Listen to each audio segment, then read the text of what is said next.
Our Prophet's flowers, Khasan and Khuseyen. Dear children, let's now talk about Khasan and Khuseyen. Do you know who Khasan and Khuseyen were? I hear most of you say that they were the grandchildren of our Prophet. Well, you are correct.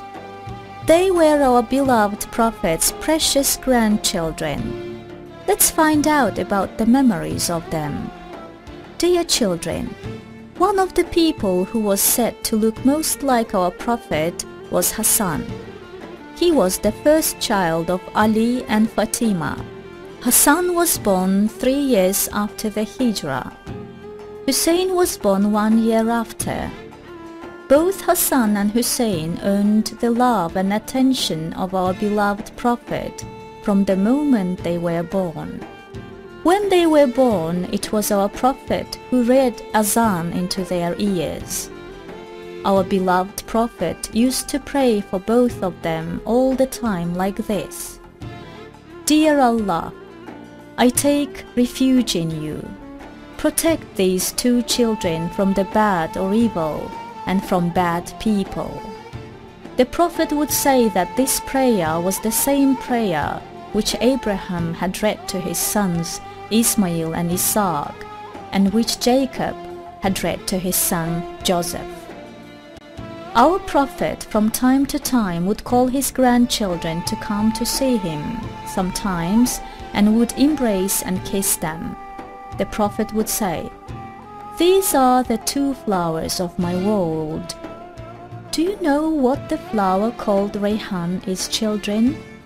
Rayhan is a beautiful flower with an amazing scent. Our Prophet had likened the children to this flower that smelled so wonderful. It would be correct then to say that Khasan and Khuseyen were the rose-smelling grandchildren of our rose-smelling Prophet. Don't you agree? They were the roses which the Prophet kissed and smelled. Our Prophet acted in all sorts of different ways to make Khasan and Khuseyen happy. For instance, he used to stick out his tongue to Khasan.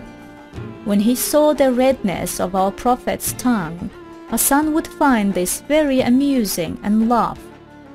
The Prophet used to let Khasan play with his beard too. When he would let him do this, he would pretend to bite Khasan's fingers. Khasan liked it very much. Sometimes he would allow them stay when he realized that it was very late at night. They used to end up falling asleep next to our Prophet. On one occasion, the Prophet wanted to take Khuseyen to somewhere he was invited. At one point, our Prophet was just about to catch Khuseyen, who was running about playing with his friends, when Khuseyen started to run from left to right. Our Prophet then copied him until he caught him by running from left to right too.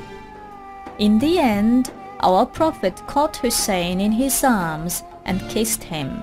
He then said, I belong to Khuseyen and he belongs to me. When the Prophet used to visit his daughter Fatima, Khasan and Khuseyen would run up to him, and the Prophet would then put them on his shoulders and show affection. One day, when Umar saw the children on his shoulders, he turned to Khasan and Khuseyen and said, How lucky you are to be sitting on the shoulders of a holy man. Our Prophet then replied by saying, Of course, for they are very precious to me. One day, when the Prophet was playing with Khasan and showing him affection, a man entered the room and couldn't believe what he was seeing. He said, I have 10 children, but I have never kissed or showed any affection to any of them like you have.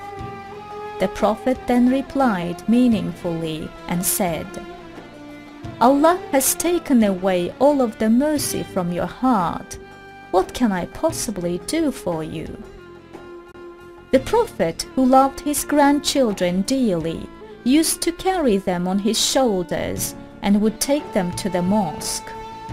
Our beloved Prophet would sometimes let Hassan and Hussein wrestle and make them have archery competitions.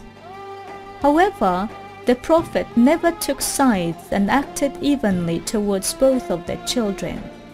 He would never separate one from the other and always showed the same love and affection to both of them. In order to understand this, better let's now listen to Hassan and Hussein's father, Ali. The Prophet came to visit us one day. He spent the night at our house. At that time, Hassan and Hussein were sleeping. At one point, Hassan woke up and asked for some water. Our Prophet got up straight away and poured him a glass of water. At that moment, Hussein woke up too, and he wanted to drink the water first. However, the Prophet gave the water to Hassan. When Fatima saw this, she said, "You seem to like Hassan more than Hussein, father." But our Prophet replied, "No, I gave it to Hassan because he asked first." After this incident, we can now say that in our daily lives, we shouldn't be hasty in our relationships with our brothers and sisters. We should be patient and respect their rights. Wasn't it our beloved Prophet who said that? A true Muslim is one who wants something for both himself and the other person.